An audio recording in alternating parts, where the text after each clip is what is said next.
Fine. And indeed. Okay, dokie. Good afternoon, folks. On the Smudcast number 572, Cowboy Bebop is an overrated mess. Part 2. We're continuing from yesterday. And man, that was a long video to watch. And then we lost Mark. And then we paused every few seconds whenever we heard this guy talk. And we just like, okay, we got to take a break. This guy's hurting our brain. And it's kind of like listening to a critic who doesn't know what he's talking about. And he's making up excuses to make his point relevant. And you're like, that's not even what other people are saying why they don't like the show. And it's just, I don't know, like, how can you begin the argument that it's overrated? Oh, okay, I can accept that. Sure. Like, I think, like, it overshadows a lot of, like, maybe better shows. Because, like, Bebop is probably, like, something for the general public. But a mess, like, that is where we have problems. Because like his first argument is that like Bebop is episodic. Like okay, that is a format that some shows can take. Yeah, doesn't need to be an overarching plot, a linear plot.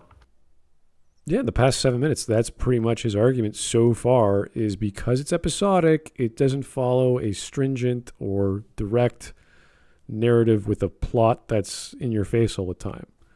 Yeah, and he praises other shows for things that Bebop does right as well.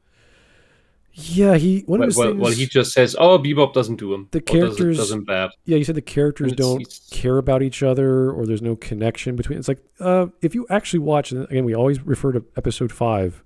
It's subtle. You have to pay attention.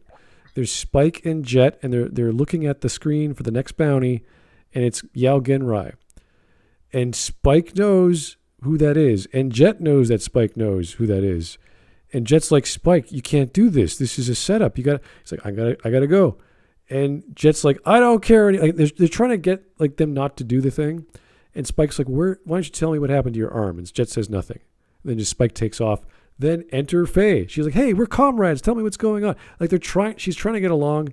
They're arguing, and this entire triangle keeps going throughout the episode as Faye gets caught. Jet goes technically not to save Faye, but in the process he does that. And then Faye ends up saving Spike, and then Jet ends up saving those two. Without any words, without any emotional outburst to them, they're all internalizing what they're doing with their friends, with their friendship. And if you don't pick up on that, like, how did Jet and Faye get back to the Bebop? Or how did Spike and Faye get back to the Bebop? Jet picked them up. It's the only logical. They had no other ways of getting home. Spike was out of commission. Faye was freaking lost, getting shot at. It's like, yeah. Yes. So that happened behind the scenes, but you didn't figure that out, how they got back. It's like, well, you weren't paying attention. I'm sorry. There's like, again, like very small character moments for like Jet that like he really doesn't want to get involved with syndicate stuff. Yeah, he snips the bonsai accidentally, and he gets so pissed off. And then the next scene, he leaves the room, not to go get angry because he's by himself, but to go save Faye. Yeah, that is so wonderful. It is such. Every scene is very quick and simple. And you're like, what was that about? It's basically like reading a comic book. Everything happens very quickly. Turn the page. Ooh, action scene. And episode 5 does that so well and so quickly that if you're not paying attention, you're not going to catch it. So I understand if the first time you watch, it's like that was fun, but I didn't quite get it. And you watch it a second time, and your brain goes, oh, there's that wonderful piece of music. I think it's called Rain. That happens when Spike is walking up to the cathedral. Yeah, that's when the intro is right. The cathedral sequence. And you have to wonder, why did he go to the cathedral? It's because Faye called them and said, "Hey, help me! I've been captured. Here's the speech I have to give you." Ba ba ba ba. And if that never happened, if Faye never made that phone call, Spike would have probably had episode 26. He would have went straight to the building and blew it up and hunted down Spike or hunted down Vicious, and that would have been that. But because Faye made that phone call, we got episode 5 instead of episode 26. So there's lots of wonderful things going on in this show, and they're not complex. They're not like in your face. You just have to pay attention and go, wait a second, what's going on there? So there is camaraderie, there is companionship.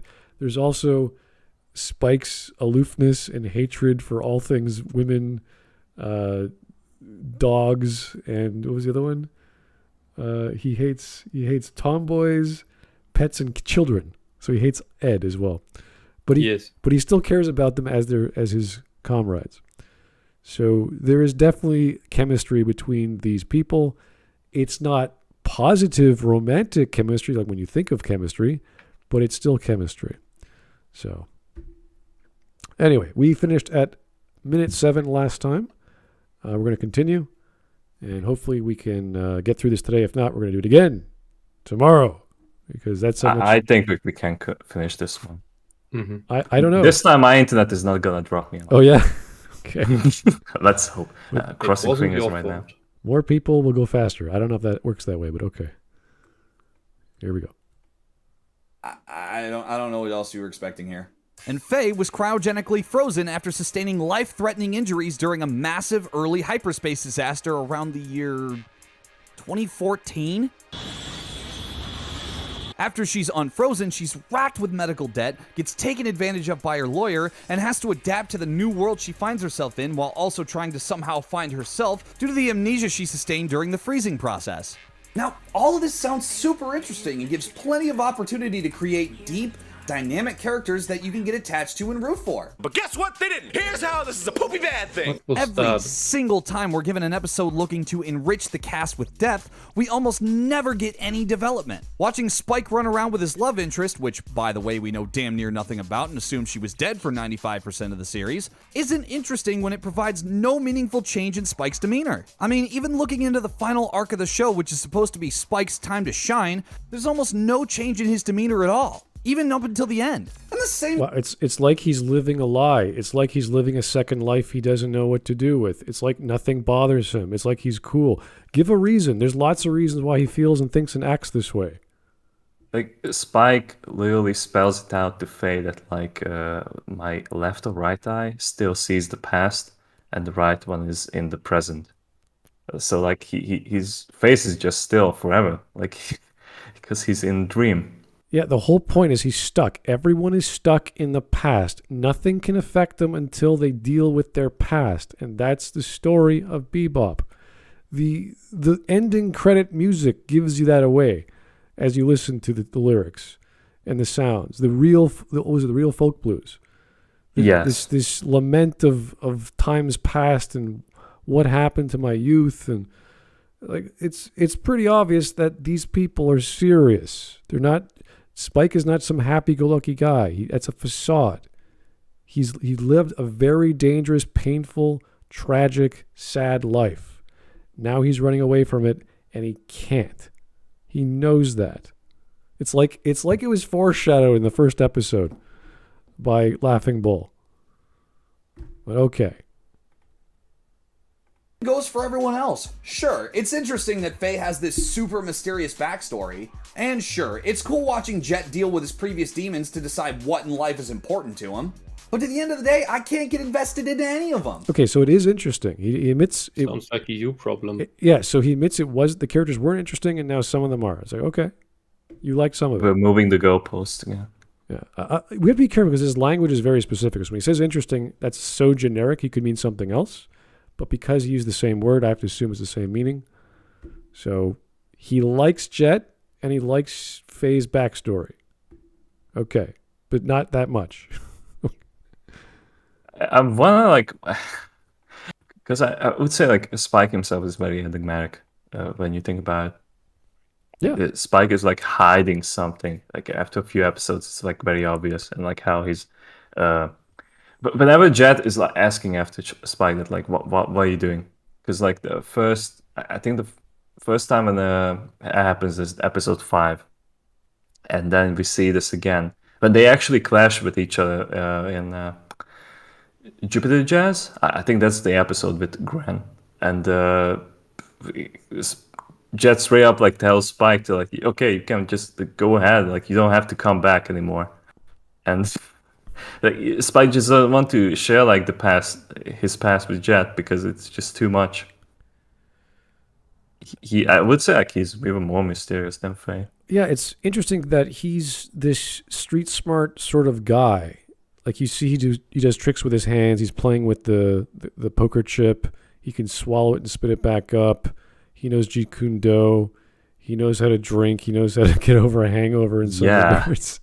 He's very like, oh yeah, this guy has some interesting upbringing and history. Jack of all trades. Yeah, he's sort of this everyone kind of guy, and he's super deadly. So it's like, okay, he's part of some mob or some ex-military something. And you're like, okay, we get it. But the idea behind everything else is that he's able to deal with whatever comes his way in terms of his job, which is bounty hunting. So stopping people, fighting them, shooting them, dealing with scenarios like that. He's a rough guy. And he takes it in stride because every time he goes out there, he knows he could die. And that's kind of the ongoing thing when he gets to Vicious. And we realize that only Vicious can kill him and only he can kill Vicious for whatever weird, melodramatic nonsense you want to come up with, why that's the case. And there's that one scene or one part of the Poirot Le Fou where he says, I might just die this time because Poirot Le Fou is so powerful that he can't stop him. He can't deal with him. But even that guy has a lot of personal issues that which comes out of nowhere. It's almost a Deus Ex almost, where how he gets saved. Cats. Yeah, cats, exactly. They turned that into dogs into live action. What?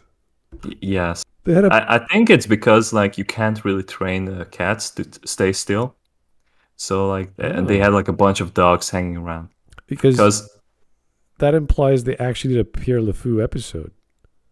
Yes. What? Oh my god. They have a Pierre Le Fou, and it's so incredibly underwhelming because it's only like 2 hot dog stands. Is that the entire space of the episode, like the finale, the climax of the episode? And what happens is that I think Spike just shoots Pierre Le Fou in the belly, and then Pierre Le Fou just flies away. That's the end of the episode. Oh boy. Okay.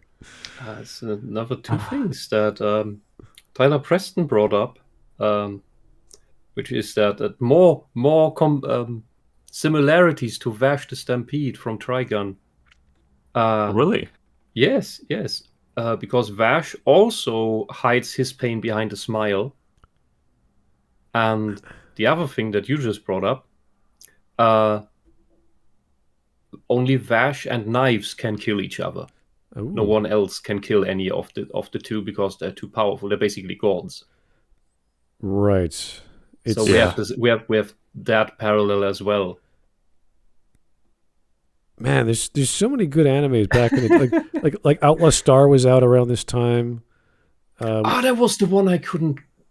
I always forget the title. I don't know why. I can almost sing the title song, but I always forget the name of the anime. Yeah, it's the late 90s, early 2000s. Like all these really cool animes started popping up because, I don't know, Sailor Moon got popular and they started licensing a bunch of other stuff. But it's like, it reminds me of this. It reminds me of Black Lagoon. It reminds me of that. It's like, yeah, that's why Cowboy Bebop resonates so well. It's like, wow, that's so many things I like about anime in Cowboy Bebop. There's a lot of things that other shows did right in one pot. Yeah, and then you see Naruto just outright steal fight scenes from the animators. It's great. But anime or movies, like I think there's like the popular gif of Sasuke is making one of the jutsus, and it's just straight up like ripped off from a Bruce Lee movie. Yeah, they took it from the movie as well, from Cowboy Bebop when Neji is fighting Naruto. It's like, wow, it's exactly. They show the scene cross screen, and it's like, oh, yeah, I remember it's from the movie. Yeah. Oh God, really? Amazing stuff. Yeah, but if you're an animator, you gotta kill. You can't figure a fight scene to look good. You just steal it from someone else. It was funny though. They stole it from other anime though. Yeah, look at Full Metal Alchemist Brotherhood. Instead, the whole manga was basically already a storyboard for the action scenes. Right. You didn't need that crap. They could make that as is. Well, it's an interesting animation or drawing style for a lot of that, especially in the remake where they focused on the super deformed versions a lot more. What? Anyway, keep on going. Because every road bump or revelation leads to absolutely no character growth. And the very few times we do see a change in a character's demeanor, it's because the writers just needed to have a shift in tone, and we were given... No, this is episode 5.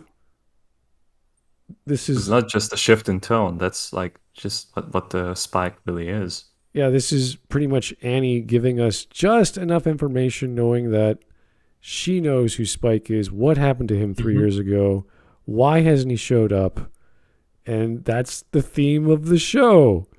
Your cast. In fact, like that's like the very first minute of the show, the flashback. Yeah. So to explain this scene to that guy, this is not a tonal shift of Spike. This is Spike knowing that it's pointless, if not stupid, to put on his mask with this person who knows the true him. Yeah, his past is staring at him in the face and telling him off. It's like, oh shit, what do I do? And then she closes up shop and just starts giving him bullets. He needs more weapons. Yeah, she knows who Spike really is, so there's no point in him trying to fake anything. This is a great setup for episode 25 because he goes back into this shop to pick up, well, not only to help Annie, but she's gone now, but to pick up even more guns and bullets. Yeah. It turns up that like the syndicate was already shown up to. Yeah, a little bit of foreshadowing there. I thought was nice. Yeah. Yeah, and from this point on, you can keep in mind that the Spike you see most of the time is not the real Spike. And I remember it's the one you saw here. This little glimpse. I did see a trailer for the live action where Annie owns a nightclub or something, and he's. Yes, she owns a jazz club. Gran is one of Gran boys. I thought yes. that's what you probably would do in an adaptation. Just, you'd have a bigger budget, you'd have a better set. So let's give her a club, let's give her a bar. They're having a drink. That makes perfect sense. Would you make the bar like a recurring element in the show that like it shows up every episode? Though? I might. No, I might. Not every episode, but not with Bebop. It's because Bebop is a track. He's supposed to go... You don't stay in one position. Yeah, exactly. You don't stay in one spot all the time. You move around. Right, exactly. As like what live action does is that it uses the jazz club for exposition dumps. That like, okay, Vicious sits down and then Shin shows up that like, hey boss, the assassin is dead. And then Vicious gets angry, but Anna is right there because she's called Anna this time. Yeah. And she just taps onto that table to record it that like, hey, okay, I'm going to listen to whatever Vicious is up to so I can send it to Spike that like Vicious knows. It's just some avant-garde bullshit. Avant-garde bullshit. And the other one is that like Julia just shows up. Like everyone shows up in the fucking jazz club. Like every single character from the show, just so they can like have chats or like expositions. So the jazz club is the sanctuary from Angel, while at the same time being friends. I would go for friends, yes. It's a coffee shop and friends.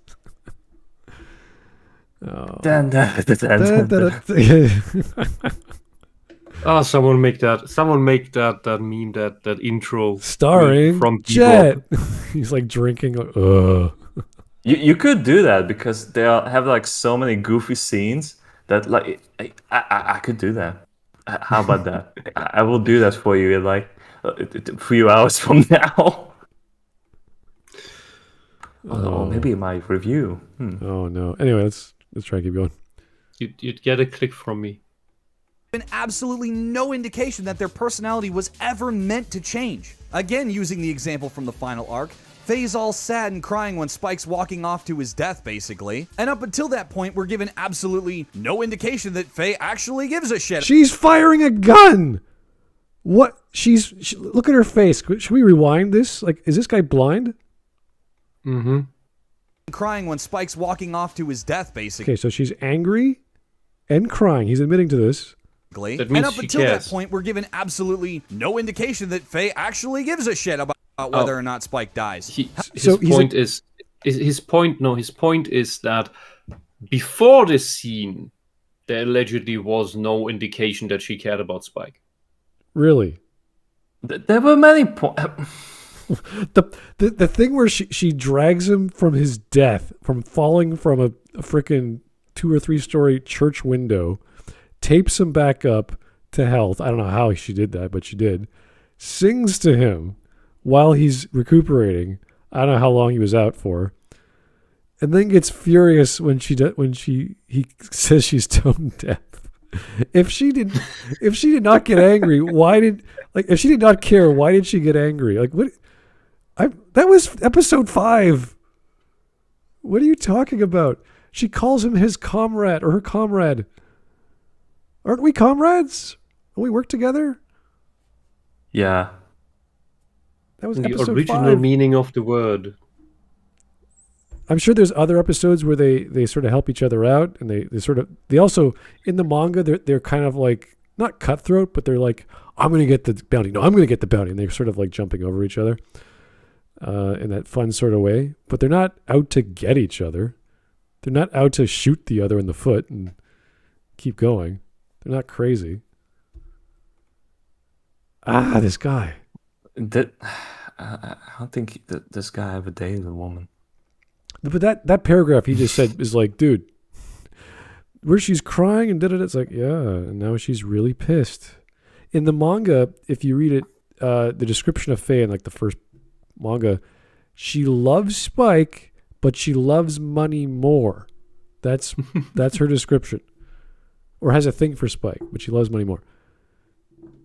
It doesn't come across as much in the anime because the anime is very specific. But the manga is a bit different, so. Yeah, it's a different piece. Yeah. Hell, for the first half of the arc, she was just off doing her own thing, basically left the Bebop. And a big character change like that just kind of came out of left field and then was just never mentioned again. Yeah, and then she comes back because she figured stuff out. We don't need the literary explanation of what she figured out. The fact is she came back. This is what she knows.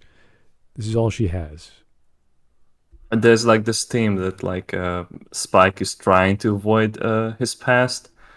Jet is very grumpy about it, and Faye regains her past, but she ultimately decides to just like reject it and just like start a new life. Right. Yeah. And Once Spike we really think- doesn't want to drag her down with him because he knows that like it's only going to endanger both of them to like get them involved with that. And that was already exposed in like the last few episodes when the Syndicate decides to attack the Bebop. Like if Spike would be just like, hey, I love you to both of you. Hey, would you like to like go with me with the suicide mission? No. The fact that like he decides to just leave them without saying a word about it, it means that like he cares about them as much that like he just wants them to stay safe. Yeah. And the same thing happens to Ed. She decides to go back with her father, and the same thing happens with Ein. She's like, where do I want to be as a dog? I want to be with Ed.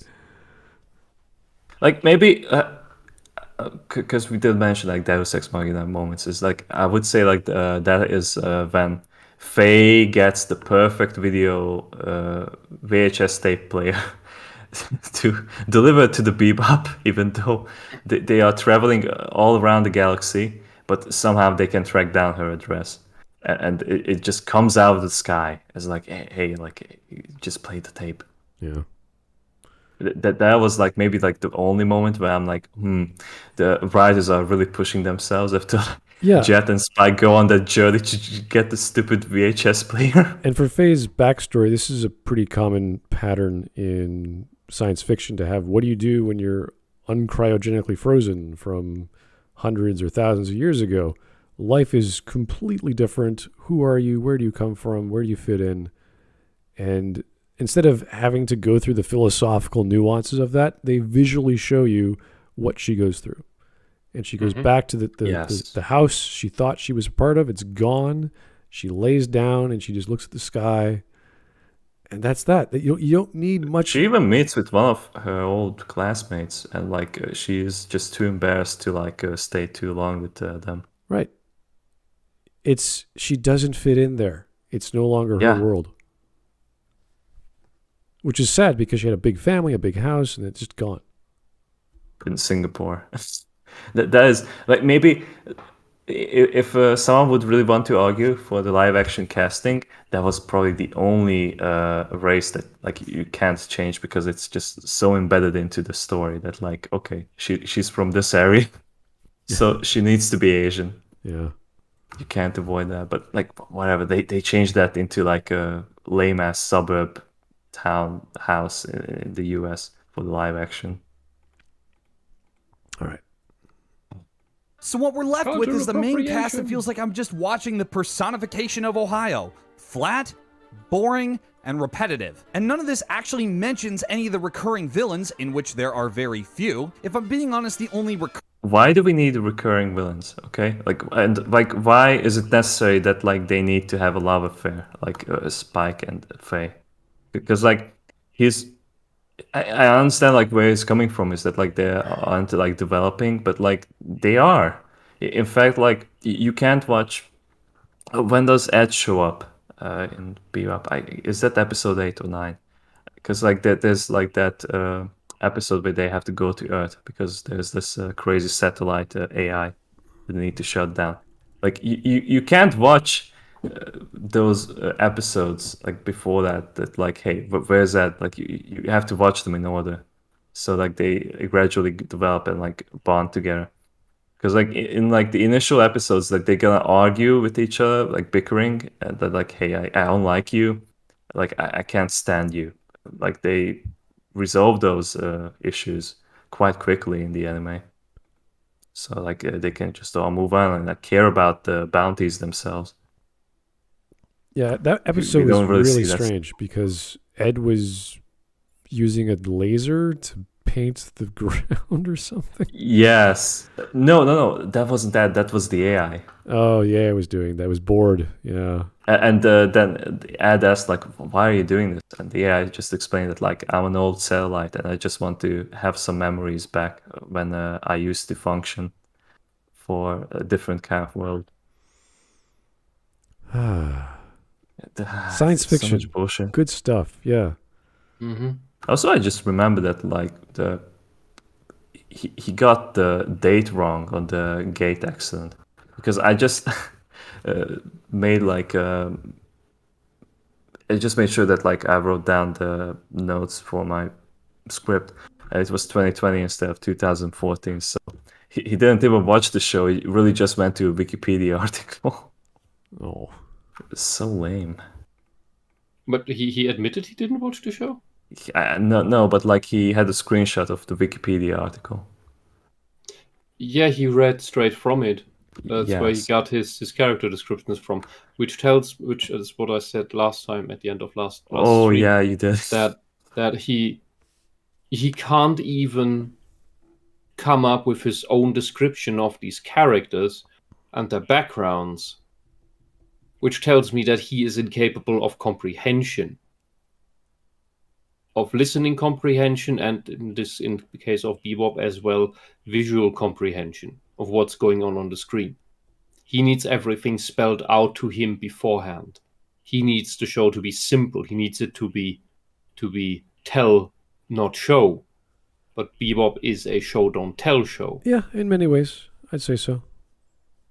There's a lot of subtext. And that is, a lot of visuals. Yeah, that is usually what when you have good show show don't tell, that is usually regarded as good quality. Using the right medium, especially for an animated series, yeah, especially. So that's why it's rare. It's just this. There's lots of moments where they don't waste your time, but there's lots of moments where you're like, what's going on? And it's Spike. He's working out, or he's walking down a hallway. It's like, what is that? Okay, there is that walking down the hallway where he ends up going to all those TVs. I'm like, what does that even mean? I'm not even sure what that message was. But there's a lot of artistic moments where you're like, okay, I get what's going on here, but it plays into that these guys are running away from each other. And there's all these moments where they're just pausing and listening or not doing anything and playing dead or whatever. Much to the comedy where Spike usually does the whole thing where he's faking being aloof or listening to headphones or on the plane. He's got those blinders on and he wakes up and he punches the guy. Like all these goofy things he does to make it look like he's not involved. Yeah. Also, like, I want to backtrack just a bit. I promise I won't take long. He made a claim that, like, in the 90s, it was a popular format to have episodic structure for TV. But I'm currently watching Yu Yu Hakusho, and that is just a linear story. Like, each and every episode is building up for the previous one, and it just continues on that. So he might have been referring to Western like sitcoms where Western sitcoms, but yeah, I know. But like we're talking about anime. I know. It just it came out in the West at roughly the same time. So yeah, I don't know. We'll find out. Just because it runs on your Western TV channel doesn't mean it was a Western product. We gotta throw out all the logic out the window. Right. Another thing that goes a bit back last stream that's relevant for this point here is that Bebop is not only show don't tell, it also says a lot with very little. Like these it's little lines that carry a lot of meaning, that carry meaning between the lines. We have a lot of meaning is conveyed just through simple gestures or a little expression. That today, especially in these cartoons that pretend to be anime that the West is making, you always just have these extremely exaggerated cartoony faces, cartoony expressions. When this type of anime try to do the realistic one, usually. And that's still subtle. It's still very, very, very easy to catch, especially if you're not good at reading faces. Things like anime can help you learn that because it is all this other noise that you have when you look at people is removed because it's all simplified. There are maybe, I think, with Ed and Spike, there are a few moments where they sort of exaggerate their faces a bit. But but usually you have this raised eyebrow, this weird thoughtful face or something, but not that much the cartoony stuff. No, not too much. However, those things, I learned reading facial expressions with anime and cartoons because it's so obvious, it's so blatant, you can't miss it, and this is a tip for all the artists out there. Watch things like Invader Zim and mimic the exaggerated faces, and you will notice an emotional shift within you, because this is a feedback loop system. I'm not going to go too deep into this, but it's basically this is how you can figure out what is this expression actually meaning, because it has the same like when you smile, you get happy.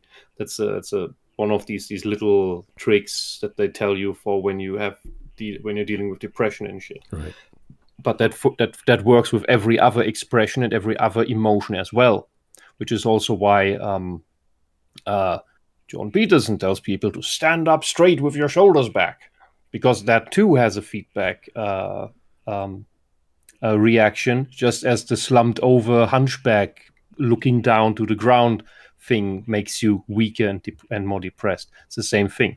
The thing is, why can't this guy who's not autistic not read faces? That's the big question.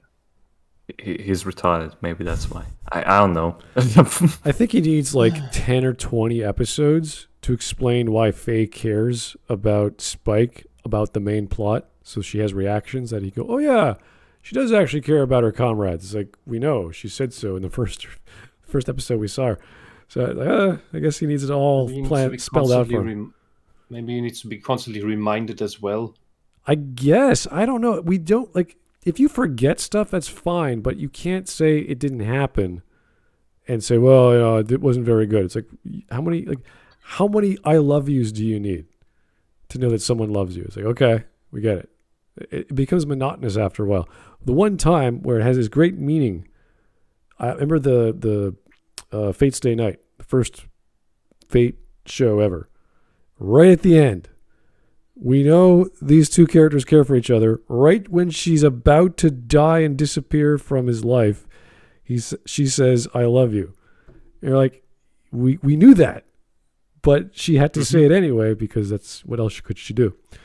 So there are reasons and times to do things. And with Bebop, it's the time is whenever they feel it. Like it's the right time. It's not like some big grandiose gesture until we get to like set pieces like episode 5 and episode 26 where it's like, oh, okay.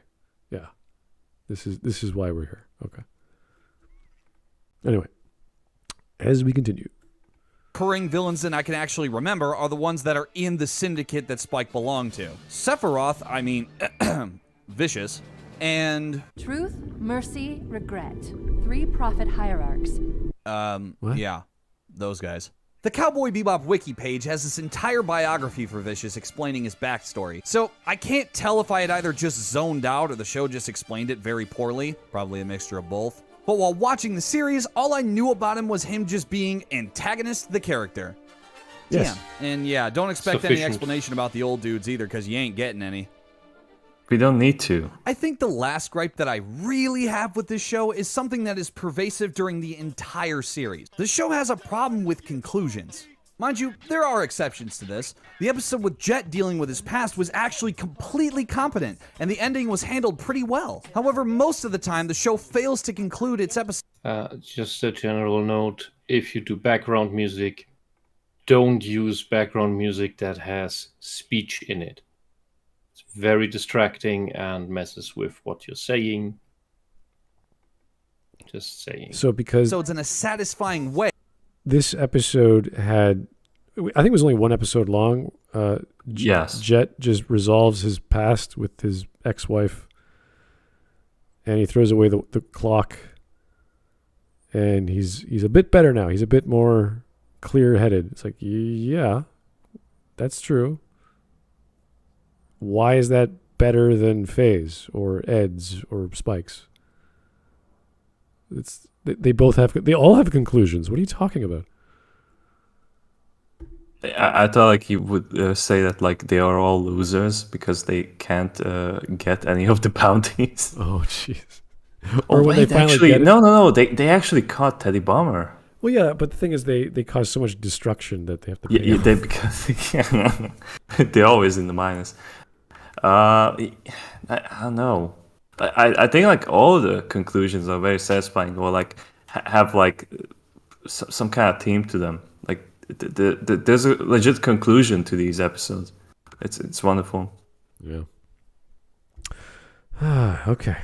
So it's in a satisfying way that makes you feel like it was worth your time watching it. Even the episodes I had the most fun with, i.e. the Alien ripoff episode, decided to take a comedic route and end in a way that felt like a slap in the face to me for getting invested.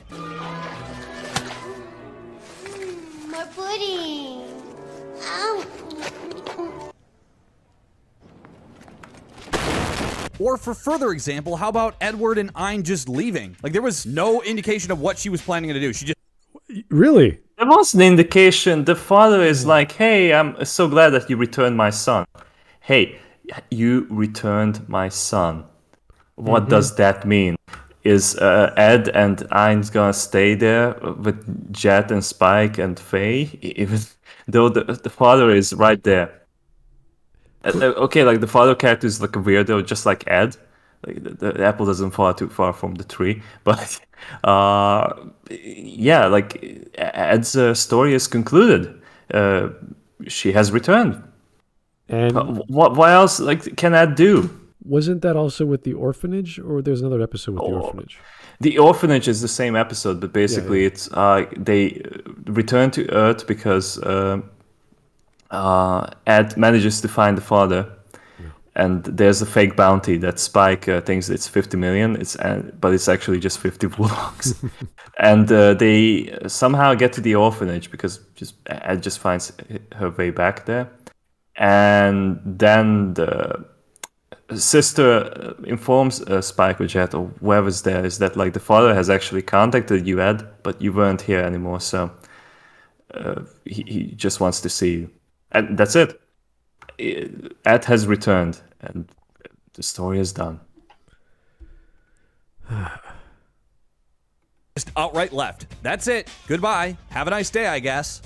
And before I even hear a she paint this giant goodbye on the front? Yes, she did. Yeah. It wasn't just, hey, don't say anything. It just leaves. Ed is a manifestation of anarchy. Ed does what Ed wants. Ed is on the Bebop because Ed wants to be on the Bebop right now, and the moment that changes, Ed is not going to be on the Bebop anymore. Yeah. That's all. All right, here is Grassy Knoll 2 ND Shooter. Oh, no, sorry, Grassy Knoll's second shooter. There we go. I understood Vicious's backstory as a child. He and Spike were gangsters, and Vicious wanted to rise up the ranks while Spike didn't care. After Julia fled, he joined the army and sold out Gren, then returned as a captain in the syndicate. And then he pretty much killed the leaders of the syndicate, and he became in charge. Yeah. Yeah, it was such a complex story. I don't know where to start. It's so simple. Like, the first time I saw Bebop was when I was 13. And I had no problem understanding the story. I don't know, like, how old this person is. Does he want more detail? Like, what does this guy actually want? What does he need? It doesn't make any sense that, like, he loves Ghost in the Shell standalone complex. I would say, like, that's, like, one of the more thought-provoking animes out there. But he can't understand Bebop. The Bebop is, like, so mainstream. How the fuck can't get through this, man? Because standalone complex does a lot of exposition and explains what happens. Yeah, in words clearly in your face with exposition dumps. Bebop doesn't do that. He needs the exposition dumps to understand what's going on. To appreciate that, you need to have like a certain degree of intelligence. Like you just can't be like a dude bro and like be like, oh, I love Ghost in the Shell, dude. Like that story with the philosophy and shit, that really hit hard, man. The philosophy hit home. Oh god! You know Jordan Peterson with his psychology and shit. yo, like clean your room, mate. Oh, geez. Bring in the hose. Okay. I understand. Like, yeah, it does. They do like put everything in your mouth with that, but come on. All right. Okay. It's not that difficult. Yeah. Word about it, the series ending was executed poorly too.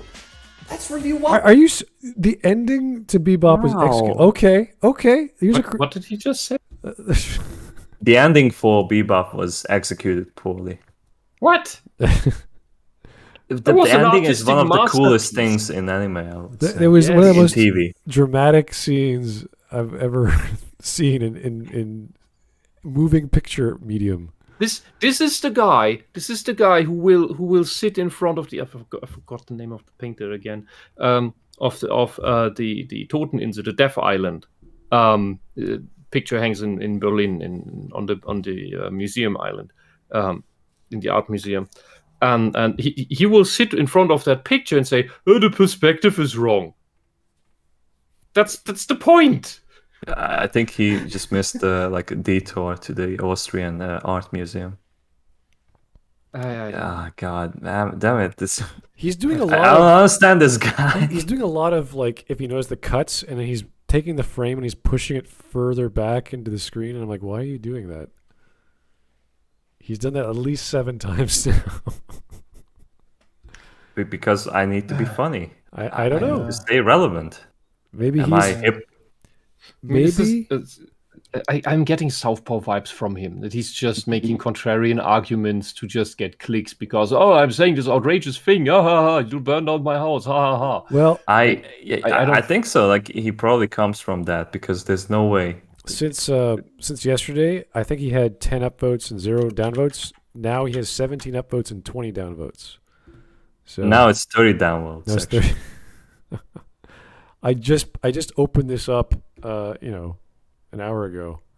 So within the span of 1 hour, we got 10 downvotes. It wasn't me. Yeah, Wisp just logs into all these different accounts. You fool! I have 70 alternative accounts. I am not multi-wisping. Okay, all right. After breaking into the Syndicate's headquarters and being heavily injured, Spike faces off against Vicious for the last time. What ensues is a small cheesy bit of dialogue between the two, followed by a 1.5-minute long fight scene, where Vicious is shot and killed, and Spike walks about 3 more steps before dying himself. And that was it. The whole bang thing was probably the only cool part. The rest... Okay, so the music, Only cool part? the scene where all the other gang members are just staring at him, like, what do we do with this guy? And they're all like, oh, yeah, he's dead. Is this our new king? Yeah, like, what do we do? Oh my god, dude, do you understand what this scene was about? You know what? Let's just keep going. But he's about to talk about one of my favorite scenes, which happens before Spike storms the Syndicate. Right. I wonder if he's gonna say anything about it. was so rushed that it had me feeling more like... That's it? And when you combine the fact that the journey getting to this point was unsatisfying because of the aforementioned static character writing and the killing off of major characters just because it suited the writer's needs, what you're left with is an experience that feels... Why? How does the death of Julia suit the writer's needs? You know, like the only thing that I don't like about that scene is those birds flying by. Those just like too much symbolism for me. But otherwise, it's just like it really hits you. Like even if you're like a cold-hearted person. Yeah, the camera slows down, it zooms in. You're like, okay, we get what's going on here. Yeah. Well, it doesn't hit him, so he's something worse than cold-hearted. And Julia feels like a human being. Like she doesn't show up too much, but like just her presence feels like she is like a full character. Like we don't really know her, but like we don't really need to. Spike knows her, so like through Spike we understand that, like she is a very important person. Spike is not someone who cares about shallow people without substance. Yes. I do like how they that gives us the implication that she does have substance. They first met in like a bar playing pool, and I thought, oh yeah, that's a cool place to meet a chick who's playing. And of course, Spike is probably going to be awesome at pool, and he's just floored when he meets her. He's like, oh my god, who is this gorgeous woman? Actually, now that I think about it, the only time we really see the past of Spike is when we see the ending. Those few frames that you see during the ending of each episode. Yeah, up the just staircase. Like that's like a look into like what was like pre-Bebop Spike. Yeah, and we have Julia patching him up when he got into that fight, and she's humming. Yeah, and she's wearing an apron. You're like, oh, okay, she's in her apartment, I guess, living her life. And we have that other, I think it was from episode 1. We see that flashback of the. Yes. The red stuff on the windowsill with was a flower or something. Like there's something going on there. Like drugs are involved because we understand what the drug was from episode 1. So there's all these weird little flashbacks that Spike gets. It's like, oh, what was that? And then we pause it and we go, oh, that's the red eye. That's that drug. So. That's how apparently Spike was so awesome at fighting. We don't know exactly if he used it, but that's the guess. See, that's the great thing. Was Spike medically or chemically superpowered to fight or dodge bullets and whatever? Like, I do know that he has the artificial eye, but I would say not. Yeah. Like I do that there are hints that Vicious was like a red eye user because you can see that his eyes are screwed up. Right. Like he has those really obvious bags. under those. Yeah. There's lots of subtext we're not too sure, but that's the beauty of it. He's mysterious. That's what makes him creepy. Like This is how you do like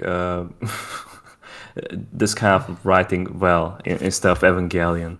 yeah, and we Where can like there are like so many questions that like you just mind boggles. it's the same technique we saw with Monster. Why is Johan so creepy? Because we don't see him do the stuff, and everyone flips out when he does it, or when he does other things, and you're like, what is he doing? He's running around dressed up as a girl, and then the actual girl he's dressed up as starts saying hello to in a place she's never been, and she's freaking out. Like, why did people know me?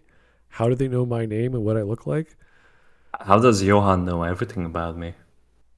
It's the creepiest thing. Yeah. we don't need to see him do that stuff. It's not essential that we see this beforehand. It's not. You could do that, but it would waste a lot of time, and it's way more effective. You just see the results and why it matters to someone else as opposed to the guy committing the crime or doing the thing. Yeah. Isn't that great? Your brain can fill in the blanks. Isn't that amazing? Anyway. Rushed, unsatisfying, and much like the rest of the series, only looks good on the surface. Now, due to this video just amounting to I'm done with you. You're such a piece of garbage. you'd be forgiven to think that I just made it through the series and called it a day. But after the Code Geass video, I quickly realized that my civic duty just wouldn't be done unless I watched all of what the series has to offer. Wait a second. You saying you never watched all of the series, but you watched the last episode somehow? I think he means that like he's gonna watch the movie now. So this like 12 or so minutes that like he just did is for the anime, and I hope the so. rest is gonna be about the movie. I hope so. Yeah. The movie is standalone. You don't need to watch the series to watch the movie. But maybe like a few episodes of the anime, I think because like otherwise. Yeah, it takes place in episode 20 or 21 because Ed is still around, I think. Yes, Yeah. somewhere in the later parts of the series. Oh, no. Oh, Okay, maybe come not on, no. all of what the series has to offer. So, Okay, I good. watched the movie, fully expecting it to just be 2 more hours of the same thing that I was subjected to during the entire series. But honestly, it wasn't that bad.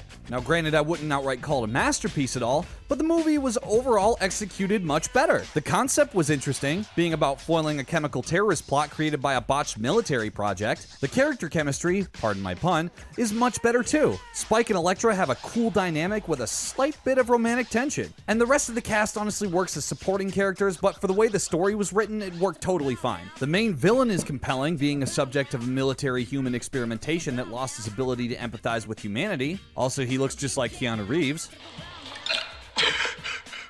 The storytelling was handled a hell of a lot. Like in '98, 2001 is when this was made. I don't think like Keanu Reeves looked anything like Yeah, that. he didn't have a beard. I don't remember him having that until...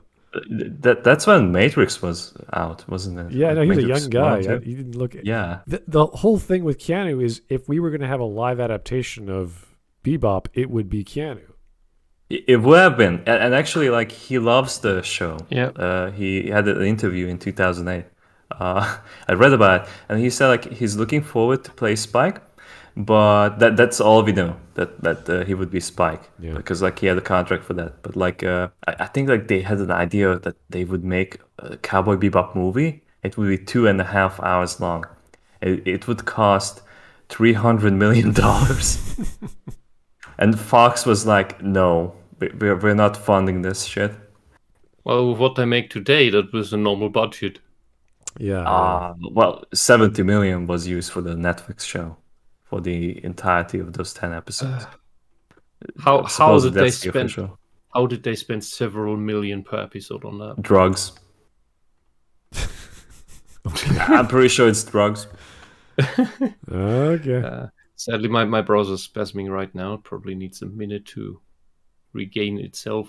The last thing I heard was that he didn't watch the show, or just the last episode. Or did I get that right? Well, it's as if he watched the show but didn't watch the live action, and then he watched the movie, and he liked the movie a lot. Okay. better, considering the fact that we get to see the villain being an absolute bastard firsthand. Vicious was not an absolute bastard when you first introduced him in episode 5, where he kills Yao Genrai and captures Faye, nearly kills Spike, throws his men into the bloodbath that is Spike. How he executes the elders as well, like Tears of Crimson. Yeah, he pretty much Tears, yeah. slices their eyes. It's like, this guy's horrible. Yes. It makes the bird into a bomb. That's how he escapes. Yeah. No, he's just a guy. He's just some dude. We don't know anything about him. Also, the usual style, aesthetic, and music combined with the prowess of Studio Bones, who took over for Sunrise, and the usual incredible performances by the voice actors, the show looks and sounds better than ever. It looks pretty much the same. It always looks. Yeah, like. it's a movie, so it's gotta be the same thing except like on steroids because they have a different kind of budget. Remember the Ask DNA song with the intro, where just a bunch of people walking around rotoscoped? Yeah. That's it. It's simple, effective, matches the music. It's like you're walking down New York street somewhere. I honestly have to say that it felt out of place for me to see something like that in Bebop. Like, I know that they are going for like the realism and that it's going for like a Western look, but it just always like those scenes like felt like They were trying to sell this somehow, but they had to stuff this into Bebop. I think it worked because when you get to some episodes of Bebop, the show, it has these cities in like Mars or wherever, other planets. And they are like a representation of the older cities. It's just this dirty city. You're like, okay, that's pretty much it. Like we just saw like the two towers in the previous shot because it was still standing. Funny enough, I want to like summon Hawk here, but the movie came out in 2001, September 9. Yeah. And 1 or 2 years later, it came out in the US. And I was looking up for some reviews, like how did people receive this movie. And somebody was saying that it was tasteless because of the events that were happening around the time. That like, oh, there's a person who has a biological weapon and he is trying to release it in New York looking place. That was the city. And the other criticism was that like, hey, why did we set this in space? This could easily just play in modern day New York. I don't understand those people. All right. All this created a movie that almost made me rethink my experience with the series in its entirety. Almost. Why would you ever do, like, I would not say just because one piece of media from the same franchise is good, it doesn't mean the thing I dislike is now somehow better. That's not how that works. I don't even, like, imagine watching, I don't know, He-Man and then the He-Man movie or something like that. It's like, if the He-Man movie is awesome, I'll go, hey, I should go watch the original He-Man again, even though it sucked. I'm like, okay, I guess. You mean the live action He-Man? I don't know. Like, yeah, I think of Transformers. They have a movie. G.I. Joe's a movie. You know, it's like, oh, I didn't like the show, but I liked the movie. Like, I guess I'll go watch the show now. It's like, why would you do that? You already have an opinion. Why would you do that? Bebop was already great. The movie is fun as hell. It's a great film.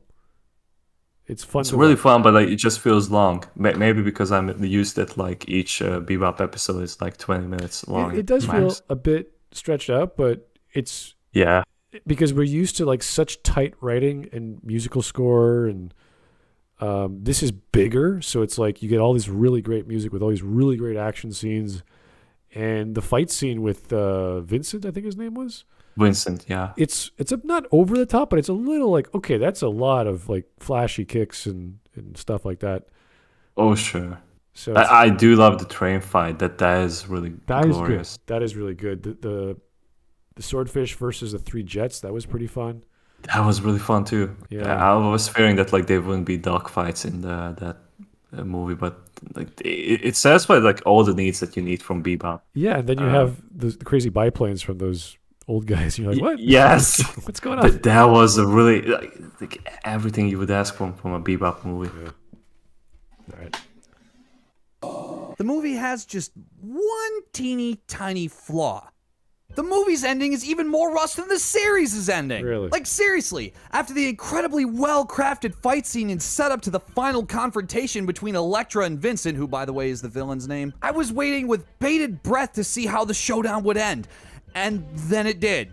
By having Vincent get shot with absolutely no protest or attempt to avoid his fate. And when asked why, he just said now all of a sudden he remembered that he loved Elektra, and then he just died. And What's wrong with that?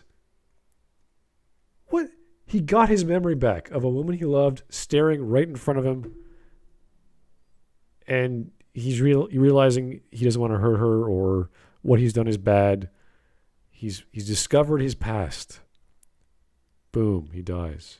Tragic. It's kind of like karma that like you just realize that like, oh god, like what did I do though? Yeah. I can't live in this world anymore. Imagine this was your daughter or son pointing a gun at you, and you didn't know no idea it was your father, your daughter or son, and then you figure it out at that very moment. You're like, oh shit, I'm an idiot. I'm a horrible person. I deserve to die.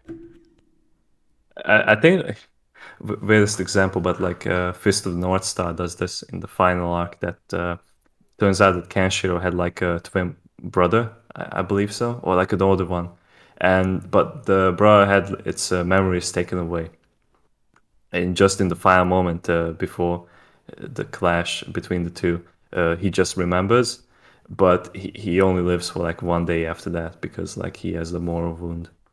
Yeah.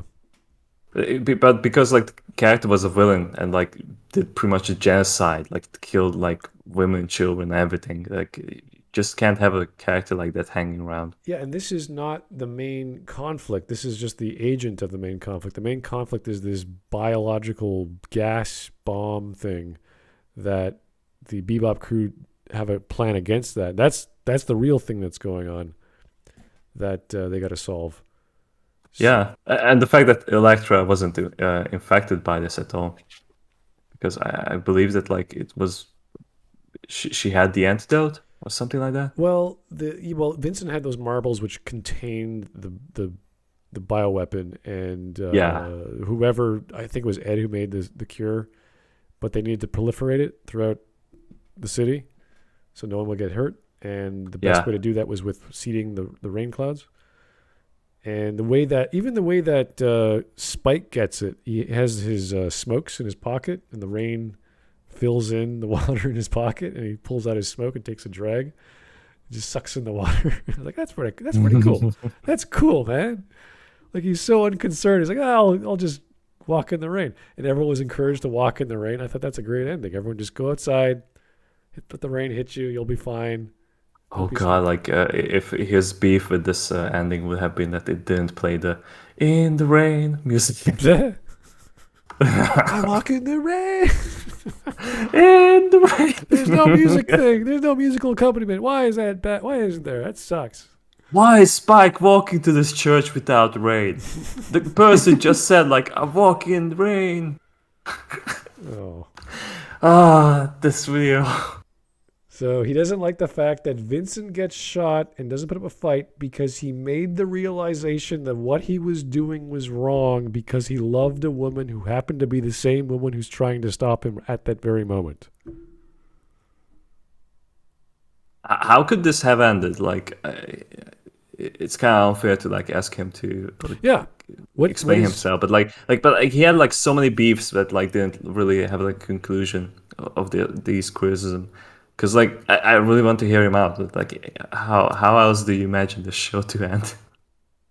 Yeah, we could reference a bunch of scenes of death in Shakespeare, where two people are fighting and all of a sudden a third party comes in and just breaks up the fight or kills someone else, or the poison kicks in, or someone stabs you behind a curtain. It's like that happens all the time. Like Elektra comes in, Spike's about to get shot, and then Vincent turns around. And they finally meet, and something jogs his memory, and he gets shot. And that's that. I don't see a problem with that. I really don't. Imagine he said like, "I'm tired" or "I don't care." It'd be like, what? It'd be kind of weird. But with this, he actually remembered he loved the woman, and that's of all the things to remember. He loved the woman. Everyone can understand that. It's like, okay, A normal human. he's a normal human being. He's this crazy terrorist who has no memory. He's a superhuman. He's got this crazy bomb thing going, and he loves a girl, and he's going to stop what he's doing, or at least she is going to stop him. Okay, let's keep going. And that's it. There was no indication that Vincent even had any memory of Elektra, let alone being in love. Hey. What the fuck is this? Like, there's no indication. The train sequence. Elektra calls out Vincent. It's like, why is she talking the way with Vincent? It's almost like they know each other. It's like he actually said, "I remember you." I loved the woman. There are implications, a lot of implications, way before this scene. Yeah. I'm gonna doubt that this person actually watched this show. I think he needs everything spelled out, like in like bright neon lights. It's just like, I love her. I just don't remember who. Her. It means that I really like to be next to this human being and have conversations and maybe some sexual intercourse sometimes. I'm going to kill this man. Alas, I have been shot. Now I remember who you are. Oh, you are the woman I love. I die. Like, oh. Thank you, Jean-Luc Picard. And this guy must have loved the Star Wars prequels. Oh, good lord. Yeah, don't even bother asking him his opinion on that. Oh, because everything is explained. Long explanations. Yes. So interpretive. It's so good. Yeah, okay. I really hate the sand.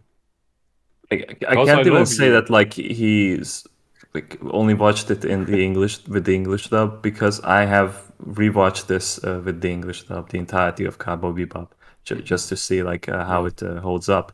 Quite a good translation, I have to say, and like not only just the performance too. So yeah, like you can't blame it that like it's mistranslated or they just missed out some of the cues, because like there are like very little differences between the two, and it's amazing like how strict they went with the translation for the English. Because I did listen to like some of the Yu Yu Hakusho dub. And while I do like the performance, even though Kuwabara sounds like a retard, that version of Vegeta, they cut down and censored a lot of the jokes. Yeah, I know. And it's very obvious, like for why. This is also one of the good examples of dubbing. But yes. I've never actually watched the English dub because I was so happy with the subtitles. Oh, same, yeah. Yeah, I mean, Steve Blum does a very good job, of course, and all the other actors are pretty good. But I've seen like clips here and there, but I have no need to. The Japanese is just so perfect. Mm-hmm. That Spike in Japanese is really good. Jet like, I would say, yeah, Jet's really good. They got the perfect voice actor for Jet. Faye is really good. Ed is Ed because he's a goofball or she's a goofball, so it's fair. Ein is cute as a button. I don't know about the movie. I couldn't tell you what they did for that, but it was all right. Like I can't complain. Like I would say like Vicious is probably like the creepiest in Japanese. Oh, for sure. Like that I can't remember the name, but like he also does Perfect Cell from Dragon Ball Z. Yeah, he always has like this very threatening voice. This is a great example of when people make the argument subs or dubs. It's like for Bebop, they're both good. They're both good, and you can watch it for free on YouTube right now. Oh yeah, yeah. The entire series is up. Wow, amazing. Somebody was nice enough to upload it in high quality. And YouTube said, oh, I guess, why not? Who cares? Yeah, why not? Please watch this instead of the Netflix show. Okay. I got 4 more minutes? Yeah, 4 more minutes. love with her. He just made a complete character 180 at the very end. And what's worse is all we get after this scene is Elektra trying to hold back tears in a shot of butterflies flying over the tower they're on. Roll credits! And no, the post-credit sequence did absolutely nothing to further elaborate on what happened. Like, they couldn't even be bothered to just have Vincent make a face that indicates that he changed. That still wouldn't have excused the What face do you want to indicate character growth, sir? What? You can't read faces anyway. We've learned that before. What do you want? Yeah, like what Wes said, like just like go back like a few seconds. Like Vincent just like made like a different face just now. His pupils dilate, and he's like, "Oh, Yes, like oh shit, I remember. He wants like a big clown face, like he opens his mouth, like, "Oh." Or like in a monologue that like, now do you remember? The whole musical anecdote. It's just Yeah. 10-second slow-mo with a bullet hitting his brain. Yeah. Oh, God. September. fact that there was absolutely no indication that Vincent had actually changed, but hell, it would have been better than nothing. Yet, again, the series fails to land the story that it was trying to tell and loses me entirely at the end. What, and despite what story? Okay, we don't need you then. Please move along. How dumb, like how... he tells the audience, I love this woman. And he's like, what's the story trying to tell me? Like, a guy was doing something to discover his past, and then he did. Heterosexual relationship? What is this? The 20th century? I always have trouble believing that people can be so dumb. This guy is beyond help. It's like, the story that we're trying to tell, they completely missed it. It's like, what was this? What was the story? What were you trying to get at? If this entire video is a troll, then this is the worst attempt, because like there are no jokes here. I'm not. What was the story that he expected that he didn't get? I don't understand. Also, I just realized that his footage is mirrored. Yeah, I know. If you look at His shirt is backwards. Yes. Yeah. The Halo box is the wrong way around. Oh. Handling its characters so much better than the series itself, the movie's failure to land just brings me right back to the same opinion. The show is just really pretty looking cardboard. Wow. You know, despite all my bitching, I think do that's understand why projection. people like the show. For the time that it came out, a lot of the ideas that it presented were pretty revolutionary. Hell, if Cowboy Bebop didn't exist, then the seinen genre wouldn't exist in nearly the capacity that we know. What? No, it didn't invent Seinen? the seinen What? genre wouldn't exist. Are you weirdo? Like what? Are you insane? That's like- Berserk came out 10 years before this. That's like saying Jules Verne didn't write the sci-fi novel. We wouldn't have sci-fi. It's like what? What are you If Jules talking Verne about? didn't write those novels about Nemo, then we wouldn't have the submarine. What the fuck? We wouldn't have the clownfish. I don't even. And now he's showing a scene from Fate Zero, I think. I'm like, dude, what? Fate Zero, the biggest seinen of all time. No, seinen refers to manga, I believe. Isn't that? It's so? adult male audience, I think. Something like that. Yes. Yeah. I am lost, sir. Connect the dots for me, please. This has to be a joke. Yeah, Shinichiro Watanabe invented an entire genre. Like, no, he didn't. I invented anime. Today. And on top of that, the show provided a dub experience that was second to none, considering dubs around this time were iffy at best and outright unwatchable at worst. However, I'm also positive that nostalgia has a lot to do with the general love that this show still garners. Honestly, you. if it wasn't for all the flair and style, then I bet it would have probably Okay, he has said zero about the music. Nothing. I cannot believe That is that. astonishing. I'm like, of all the things to talk about, the dub is amazing. It's good. It's not the best I've heard, but it's pretty good. But the music is outstanding. It's phenomenal. The music and the storytelling and the animation are connected so well. Every new episode has a new piece of music. It is that good. They put so much effort into that. Yoko Kanno put herself on the map with this episode or with this series. Mm-hmm. And she was already kind of well known in gaming here and there.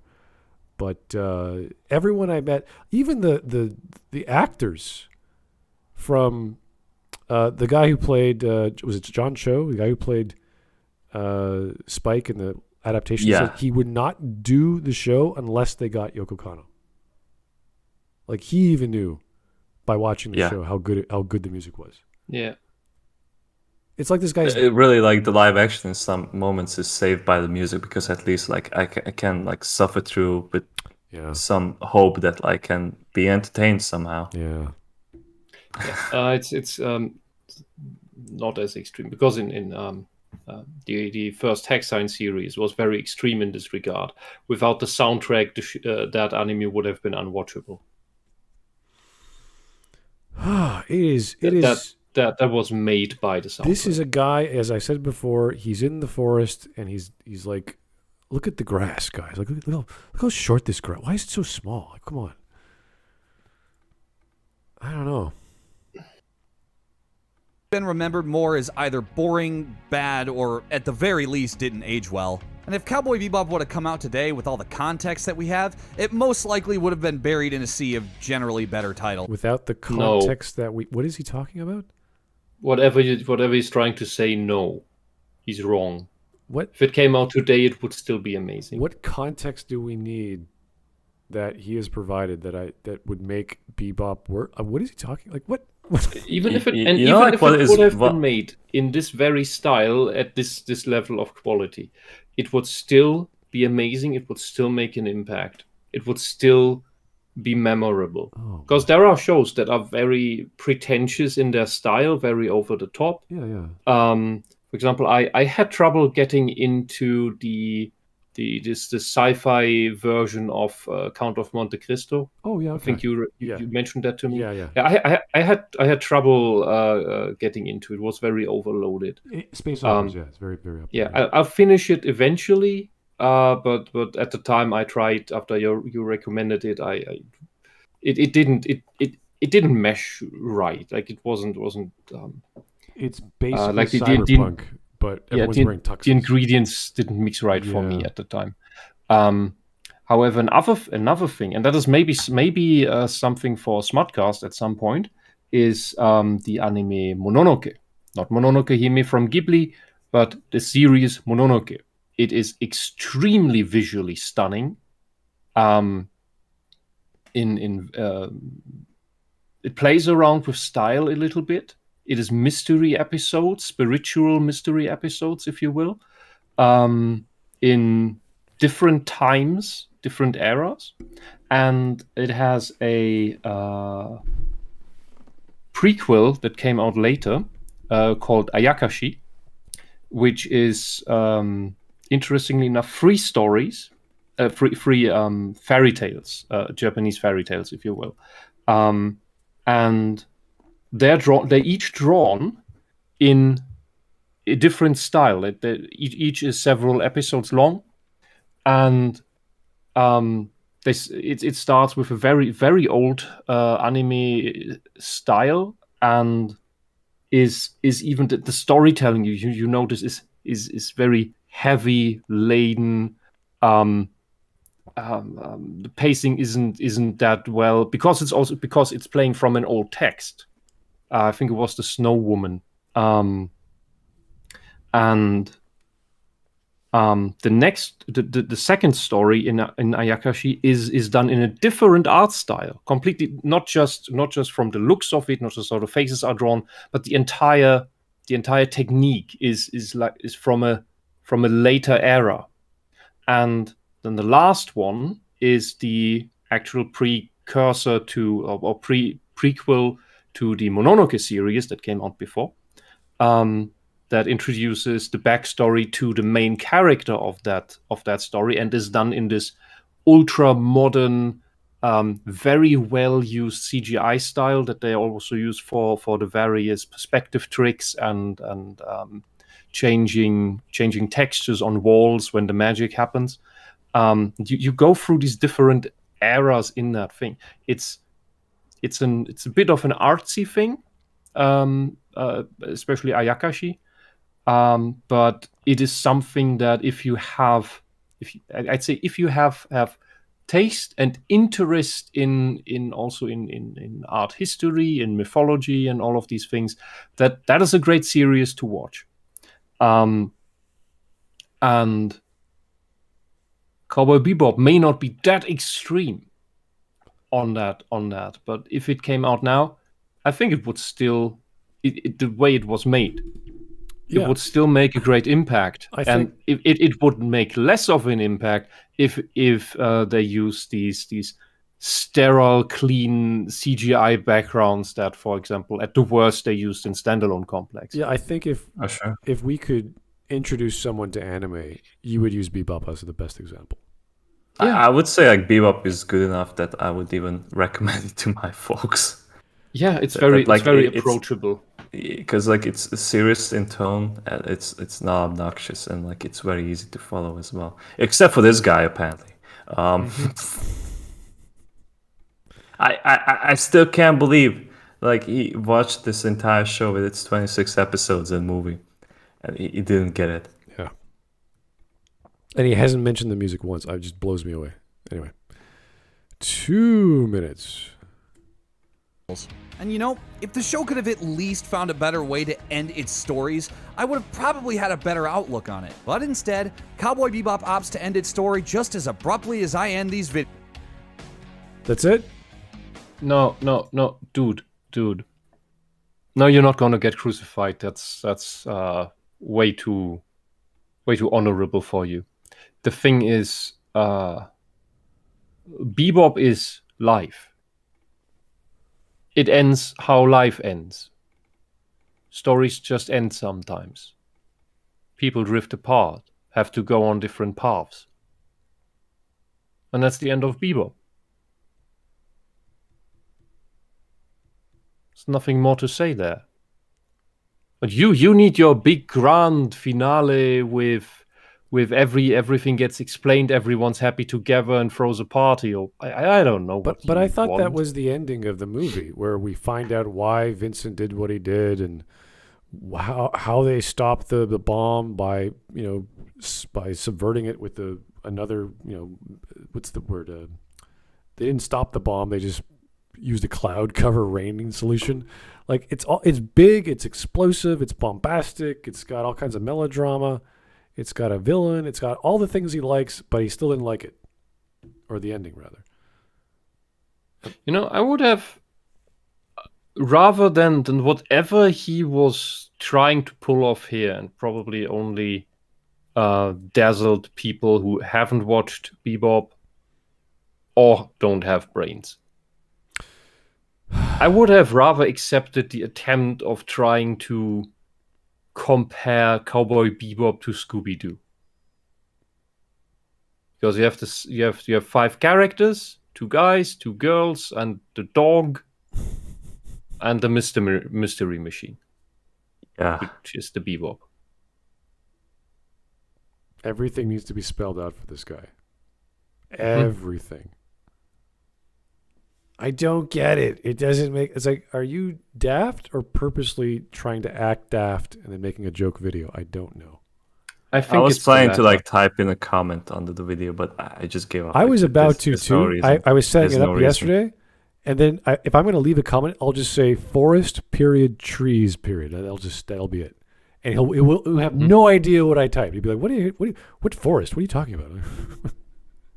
Yeah. All right. Well, he's got 2 minutes of him explaining himself, I'm sure. Isn't that a typo? Hey, thanks for watching whatever this was. If you liked it, or even if you hated it, you should be sure to like, comment, subscribe, all the fun YouTube If I hated it, why would I like it, you idiot? I don't know. I'm not your real dad. You do whatever you want. I know I've been mentioning this for like months now, but I'm gonna be moving soon, Bart. Yeah, we don't care. Okay. Yeah, this is irrelevant. We're done. What a waste of brain cells. Well, I think he just needs to actually talk to a fan and say, why is it good? Let me put to bed what your problems are. Because if your problems are character I don't know what he interaction- needs to talk to. Well, someone who knows how books work. So assuming this was a genuine video, he really believes what he said, then he needs help with his brain. He needs a brain doctor. Help with his brains. Okay. Seriously. All right. Yeah, I'd rather make the Scooby-Doo in space argument. That will have more substance. All right. Now you must acquire a taste for freeform jazz?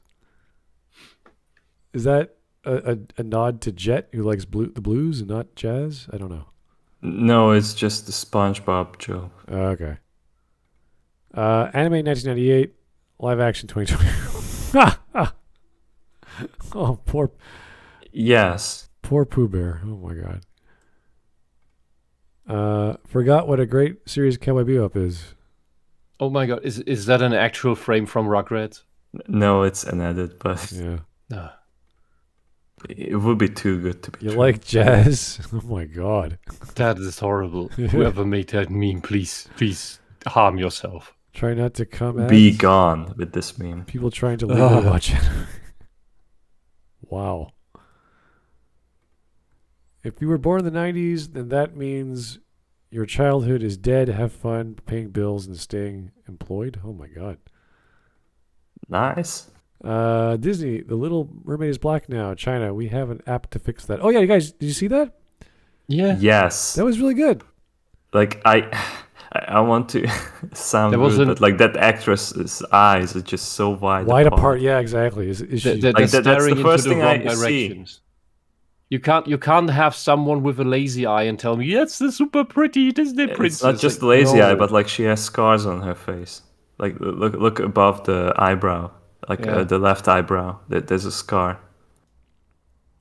I That's really not want to pretty. know the. And it's just these beady tiny eyes that I'm not gonna. I want to know I'm not how going. sunlight penetrating water influences skin. I really want to know that because like, how does this work underwater? When you're underwater, there's no sunlight. Like, how does your skin adapt You know to that? the TV series to Ariel had a black mermaid. Oh really?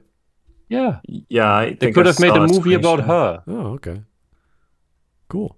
If you watch Cowboy Bebop, you're gonna carry that weight. Aw.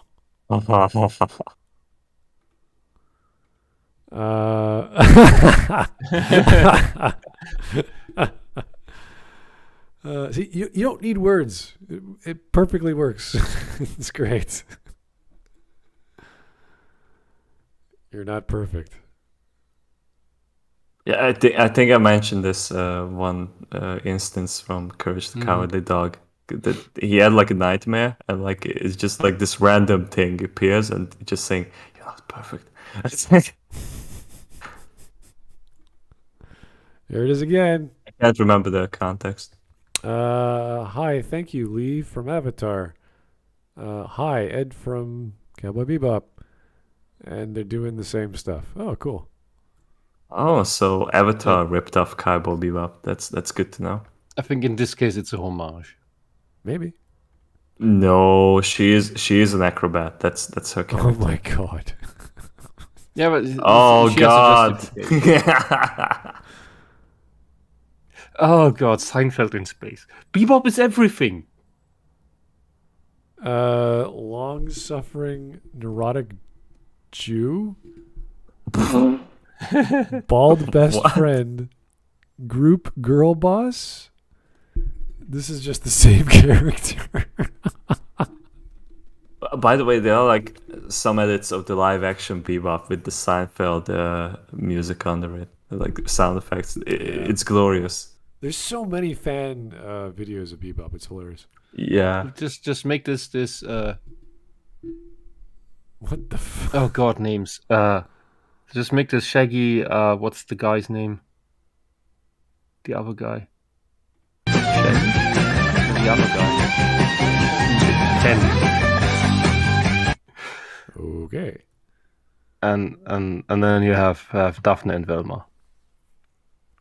Oh, What's okay. the- I not understand. I could how never this- remember the guy's name. Ed, who's been eating his pieces when he's not looking. Oh, and they're playing don't understand Chinese that. chess or Chinese Go, whatever that is. Yeah. Japanese Go, Japanese chess. Oh, that down there. No, that's Shogi. Shogi. There you go. The Japanese one, yeah. Yeah. Elaine, I don't think you're understanding the seriousness of the situation. They put my opinion under the soy Wojak. They made me the soy Wojak. Okay. Okay. All right, man. That was. I'm a bit sad on the inside. Feels a bit. Well, I finally met someone who doesn't understand Cowboy Bebop. Or I would no. It's not just Bebop. This is like visual storytelling in general. I think he made zero reference to music. He said he liked the visuals, and he didn't understand the endings or the characters, or that the character had no development, or even though he says some of them did, and they had no chemistry, even though they did. Maybe he's expecting like romantic chemistry. I don't know what he's expecting here, but a lot did not make sense to me.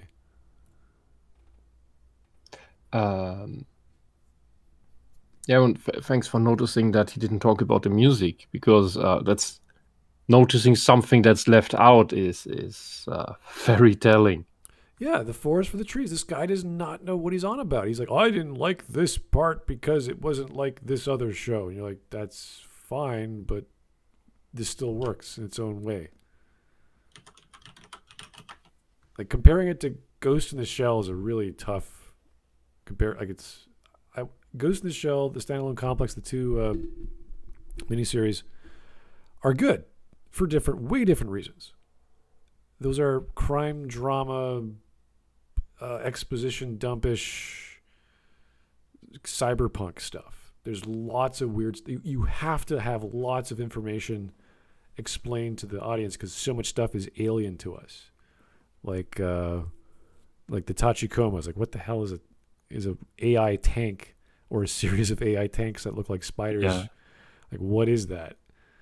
You have robots that are just people that are pure AI or pure robots, and their fingers pop out and they have all these. They can start typing really quickly, and you're like, was this normal? Like, what is happening in this society where people aren't people or partial robots or partially AI? It's very confusing at times. So you have to get all that explanation. With Bebop, it's so clear. Without the dialogue, without someone telling you what's happening, you should be able to figure out what's going on. Like the scene, or I can't remember the episode, it's with that literal cowboy person that they're fighting against. Oh, the Teddy Bomber episode. And it's just so silly. Like, it's the whole plot is just out the door at that point because they're just fighting. Yeah, they destroy the city. Yeah, they're just fighting and they're just so angry. And then how do they end it? Spike throws a punch, or he slams his hand against a desk of this destroyed building they're in, which breaks the rest of the building. Yes. And the guy's like, wow, what a punch. And you're like, that's it. I'm going to stop fighting you. And then now I'm going to become a samurai. It's like, what? What was that about? Yeah. It's not supposed to make sense.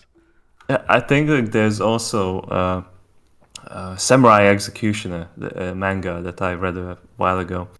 That's also an episodic format. I think like he wouldn't understand because there's no overarching plot here. There, like every single chapter, somebody gets their head chopped off, and that's where we're going. And it all ends with them coughing, and then he would like probably make a joke that like, oh, they probably caught COVID. And so, well, I don't know. It sounds like a guy who is not into visual storytelling, let alone anime or movies. Like, if he were to watch any of those artsy-fartsy European films from France or Italy, he'd be lost. He'd be gone. He would be lost. Or even Japanese cinema is pretty confusing at times. He'd be totally lost. Angel's Egg. Oh. Can you imagine him watching Angel's Egg? No, it's too much. Innocence. What the fuck is the arc? Yeah. Is this Christianity now? If he likes Ghost in the Shell, if he ever watches Innocence, he'll be like confused beyond belief. He'd be like, what is happening? I don't understand. Why is there so many colors on the screen? Techno lies. What is Bato really like? Why is Bato? Like, what's happening? Is he dreaming now? Is he on acid? Is he on drugs? Like, what's going on? Have any of you watched Techno Lies? No. Okay, then the joke doesn't work. Okay. Anyway, because that's you watch half the show and you have no idea what's going on. Yeah, Bebop is not the most complicated thing to watch. It's entertaining, even if you don't grasp the subtext. there's still something for everyone, visually, audially, character-wise, action-wise. It's a great mixed bag, a smorgasbord of a buffet of deliciousness. It's something for everyone. It's just that good. So, anyway, thank you guys for watching. That was just above an hour and a half. Fantastic stuff. And it's not even Friday. Holy crap. So, we could take tomorrow off, but if we got some good stuff from you guys, we'll be happy to cover it. It is a Friday after all. We usually start back up our video watching program come Friday. But I'm glad that Mark found this video. Very eye-opening. So thank you so much. We'll talk to you real soon. Keep the suggestions coming. And have yourself a great evening. Bye-bye. Bye. Night.